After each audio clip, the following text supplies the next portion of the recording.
Hi, folks, and welcome back to Glenn and Adrian's Rock Talk. Good morning, Adrian. Good morning. How are you today? Are you ready for some traffic discussion? Sure. And I'm not talking about weather and traffic.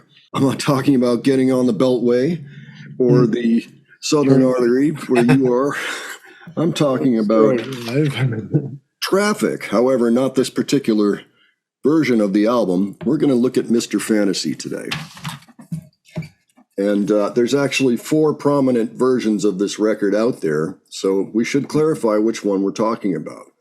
I bought this in probably 1987, still in great condition. We knew to play cassette tapes or to record cassette tapes of our records so that they would remain pristine. But this is actually the UK version of the first Traffic album. Okay. Mr. Fantasy, coming out. That's what I guessed, actually. Yeah. I've known about 2 versions. There's the original US version, which is radically different, and that's what this one and there's is. that. The one you have is the one that that one right there is the one that I've gotten familiar with. I listened to side 1 of that album in 1987, and I listened to it over and over, but I never really flipped the record over and listened to it. It doesn't include the hits. They had Paper Sun. What were the other ones? Adrian, Smiling Phases and Hole in My Shoe.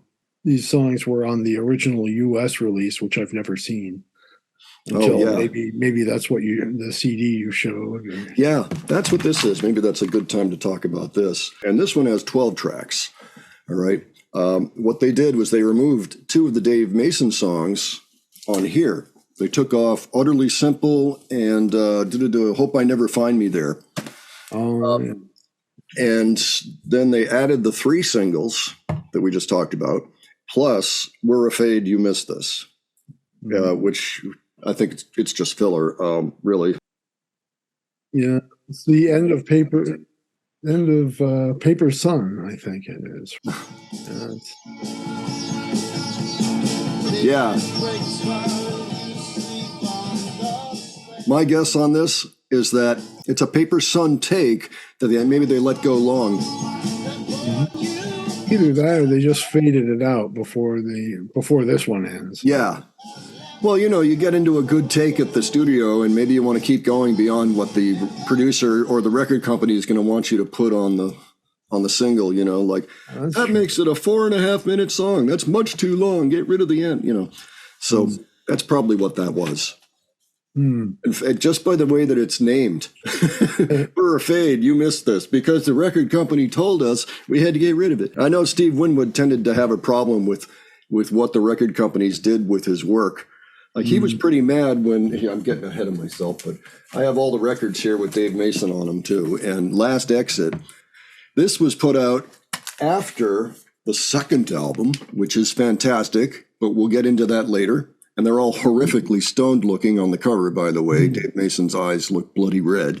But Last Exit was the album that the record company said, wait a minute, what do you mean you just broke up? It's like, well, we keep putting Dave Mason in the band, and we have to take him out, then we have to bring him back because we can't write enough songs for the second album. And then and then he left again, and now it's over, forget it, we're done. So the record company's like, but you just sold like 1 million copies of the, it's not time yet. And so they put out this, which is all right. It's a half a studio album and half a live album. My biggest issue with this album is that the half that's live, while great, is horrifically unbalanced. And you get about 90% Hammond organ and 10% the rest of the band. And so it's really hard to listen to. However, they are great performances. And that problem I mentioned really just happens in the first track for about the first 8 minutes. I don't know. But anyway, so that's what I think. I think probably We're Afraid You Missed This was the result of the company saying, no, single. We need it to be a single. It has to be much shorter. So this is a fairly psychedelic sounding record. At this point, there was already psychedelia. We already had Sgt. Pepper. And, the Rolling Stones took note of that and did Satanic Majesty's Request. There were garage bands kind of diddling around with psychedelia before that. This album definitely near the beginning, and you can tell. And Dave Mason uses sitar all over it. Yeah, I've noticed there seem to be generally two types of songs on that record. One is obviously Dave Mason. That's the really Eastern stuff. And the other kind is Steve Winwood, or Jim Capaldi might have wrote it, but Steve sings it. Yeah. They're the more jazzy pieces on there. That's right. That's right. Yeah, let's see.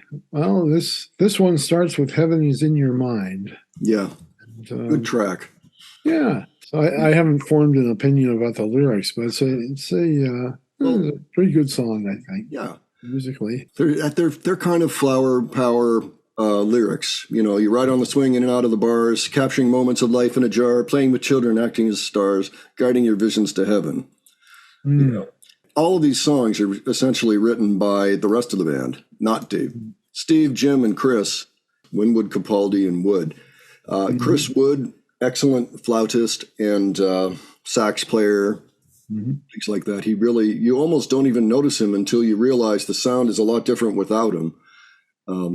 He's essential to the Traffic sound. Unfortunately, he passed away early in, I think, 1983 from cancer or something. Berkshire Poppies, a very silly song, I would have to say, but well played, pretty funny. Watched by a tramp with a hole in his shoe. A tramp with his whole, standing alone on the corner. And it also takes advantage of grunts and other human noises that most people find not shocking, but startling, but children in the park, Yeah. That was like a bunch of drunk people playing piano. Could be that too. Yeah, like they're in a saloon. Yeah. That's what it sounds like. That's always the impression I had. So. Yeah, well, I think they were in the cottage at this time. I think for this album, if memory serves, maybe I should check. But I think this is the one where they went off to a cottage and wrote the album. Oh, okay. And and sometimes they would play outdoors, right outside the cottage, and the cottage is out there in the countryside in England, and so you get those. I don't know what season it was. Well, it was April to November, so probably pretty good weather. So you get this far out thing going on. This is their psychedelic phase without a doubt. Although you hear more of it on Last Exit, and some also on the second album, Traffic. Next track would be House for Everyone. Yeah, I like that one. Yeah, so did I. I was really impressed with it when I first heard it back in. I think I heard it back in 1987. I think I was listening to the same album you were. Yeah. Well, gee, I hope so. Yeah. I listened to that again and realized, well, it's the old.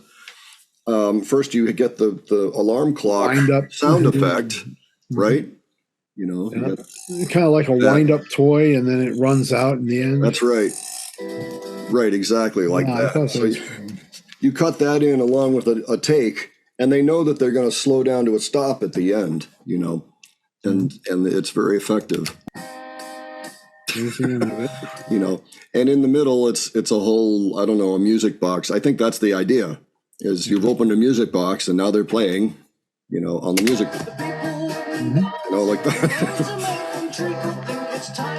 I like the flute part in that too. For some reason, it always impressed me. Oh yeah, absolutely. And the whatever that is, a bassoon or something that does the main riff. Saxophone. Oh, maybe it's a baritone sax. Could be. Because that's pretty low for a saxophone, Yeah. In fact, what's he playing there? He's got something in his. No, that's a flute. Baritone sax. He's right there on the cover. So, but that's a flute. But yeah, there. Oh, I see it. Yeah. Yeah. I kind of get the sense listening to this that they were definitely on a budget. It's 1967. They've got a really good producer in Jimmy Miller.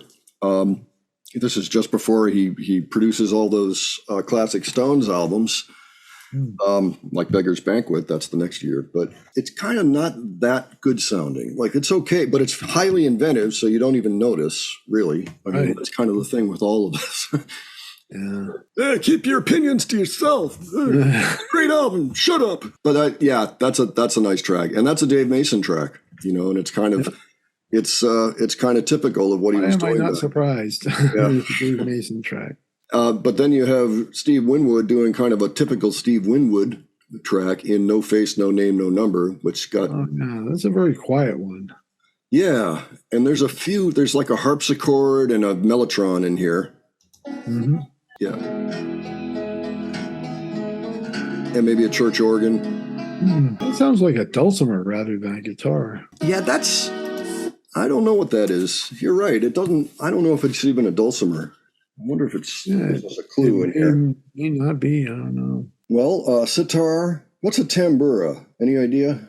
Tambura. Or a shakai is another one. I don't. Is because those are things that Dave Mason is credited with playing on here. Okay. And this here is a tambura. Oh my! So that's my guess of what it is that you're hearing on that track. Yep. That's probably what it is. Yeah, that's probably what it is. Wow. Well, you learn something new every day. Okay, so Adrian, you got to go out and get a tambura now. Okay. Yeah. I'll see if I can find one on Amazon. Yeah. I mean, I'm kidding, but yeah, okay. If you do. We've got too many instruments already. They're cluttering the place. So the next track on here is Dear Mr. Fantasy. I don't even know what to say about this track that hasn't been said. It's been covered by numerous artists, including the Grateful Dead. Do a real nice version of it. And this particular version, I think, is the version. This is one of those songs where I've always thought the studio version was the best version. They just did a really nice job with it. Everything comes together beautifully, even in the instrumental areas. I think part of that has to be Jimmy Miller, because a lot of that you're mixing stuff and taking the best stuff and stuff that's going to work together. And for the most part, I think that stuff is left to the producer. I mean, it depends. Everybody's different, but it kind of felt like that. That's kind of what happened with a lot of Miles Davis albums. Actually, right around this time, Miles Davis was just getting out of acoustic jazz and was starting to do electric things that were blowing people's minds. This is the era of Bitches Brew and In a Silent Way, and Jack Johnson, too, another record by Miles Davis, same thing. Those albums were put together by the producer. Essentially, the jazz guys would just play and play and play and play. The producer would just find the stuff they liked and stitch it together and try to make a coherent album out of all the jams and all the bits that they worked up. And it worked out great for Miles, but I kind of feel like that's what they did for Mr. Fantasy, especially for me. Because it's so nice, you get into this stuff. Yeah. Yeah, I can see how this song got covered by all these people. Yeah. Well, it's a great jamming vehicle, I've even heard bands, bar bands will do it with 3 chords, they won't necessarily go to the change part. That part, Isn't that kind of an important part of the song? Well, kind of, but it's a great track. Oh, yeah. No question about it. Really a classic. If you haven't heard it, for Pete's sake, go listen to it. Do anything, take us out of this gloom. That's right. Sing a song, make us happy. Yeah. And it works. All right. Well, so that brings us to side 2. I think I listened to it first either yesterday or this morning. Yeah. Dealer. Yeah. It's a pretty good song. I didn't really have any distinct impressions on it or anything. But. It's a Jim Capaldi song. He's got a very kind of Latin American feel to it. Oh, yeah, I noticed that. Yeah, it's got a nice kind of galloping theme to it. As a matter of fact, it's got that riding the horse, I just like the notes, they're singing, the way they're singing. Yeah, the harmonies are cool. Yeah. So I'm not sure who's singing on it. It's probably, it could be Jim and Steve. In fact, it probably is. Yeah. Jim can sing. I know that Santana covered it at one point. So, I guess it fit. I actually meant to listen to that before this. I didn't, but I'm going to give it a listen later because I'm very curious. But yeah, very interesting track, and quite frankly, even though it's just one of the other tracks on this great album, it's one of those things you're not going to hear on most albums that you spin. You're not going to hear something like that. And that's kind of the truth with a lot of these songs, a lot of these tracks, is they're quite, they're traffics. And they're from that time, doing that thing, taking a lot of influences from everywhere, globally, Eastern, and, because that was the time that started exploding, so, yeah. So the next track. Utterly Simple. Yeah. My first impression of this is this Traffic's answer to Within You, Without You by the Beatles. Oh, yeah. Yeah, well, it's only a few months later. So, the Beatles, they definitely influenced a lot of people. And of course, Traffic is a UK-based band. Not that matters too much with the Beatles. Definitely could be. Yeah. And I think this is kind of also indicative of a lot of the other songs Dave Mason was doing at the time. Very, look within yourself. It's in there. You can see everything, Just the impression I guess that Dave Mason basically wrote the psychedelic stuff. I mean, the other guys wrote some, but it's really, Hole in My Shoe, Utterly Simple. I mean, those are definitely Dave Mason. Yeah, I always listen to these lyrics and say, I agree, but that was particularly how I felt in my early 20s. And Dave was in his early 20s. I imagine. So do you understand about Lewis's Alice in Wonderland? Because everything's really stupidly simple, but everywhere's confusion. That is absolutely the truth, man. I'm sorry. And then there's this whole spoken section, which quite frankly, I never really listened to that closely because it was a little under the music. It's hard to hear it. Yeah, it's the man that seeks the world, his wisdom seeks to know his mind. And knowing where his future will walk, when he should or should not talk. It's kind of along the same lines, I've found my enlightenment, I'm watching everybody do this. I think what he's really saying there is that he's become an observer, and he realizes that a lot of things we do are kind of silly. Yeah. And that's kind of what Within You, Without You is about too, right? Talks about people and their quest for, the impression I got was their quest for material wealth or for something else. Mm-hmm. And that, they're really losing themselves in trying to seek material type things. Okay, so similar, but just a little bit different of a topic, but very, very related to this. Gain the world and lose their soul, or something like that. Is it? Yeah. Okay. So that's more of a materialistic thing, but this is more about, be yourself, take your mask off, So that brings us to the next track. Colored Rain, definitely Steve Winwood. Yeah, and it's a great track. I really like Colored Rain. I've always thought, and other bands have made it either a hit or a standard. I think Blood, Sweat, and Tears did one, and others. I mean, it's been covered a lot. Yeah, I can see how a lot of these songs would be covered. Yeah, there's a lot of really classic stuff. Yeah, I mean, these are just great choruses and things like that.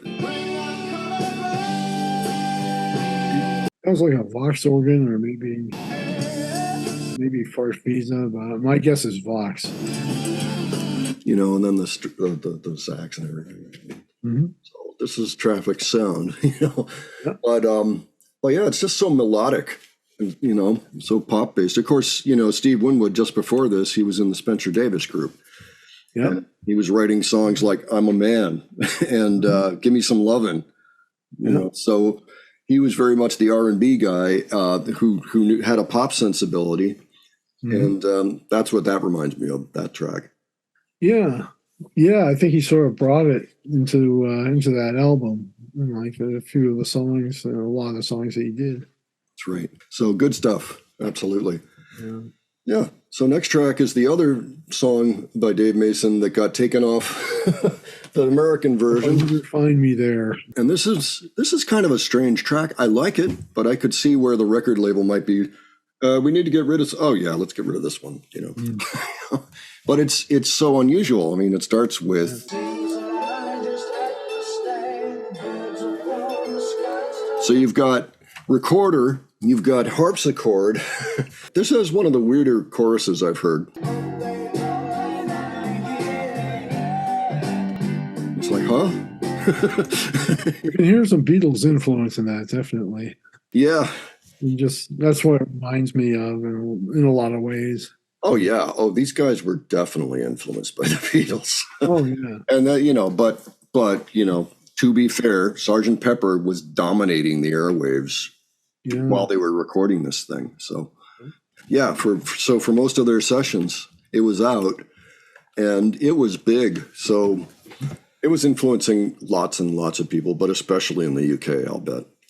So, okay, I can forgive that, especially as this is their major label debut eventually, or it's really their debut on the music scene. Yeah, so Sgt. Pepper's playing everywhere, and there they are in the UK, and this is their first album. This is their first time being recorded and released, and they're all 20 years old. I mean, look at these guys. They're all like out of high school, it looks like. So.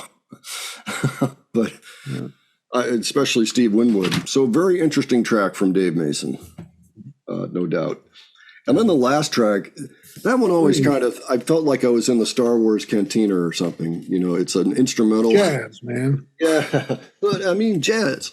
Yeah, it's jazz. Where I'm at, where it's at. It's a sound collage and a jam for 4 minutes. And I'm like, all right, okay, I can dig that, guys. But it wasn't necessarily what I was expecting at the time. It's not a bad way to cap off the album, though. No.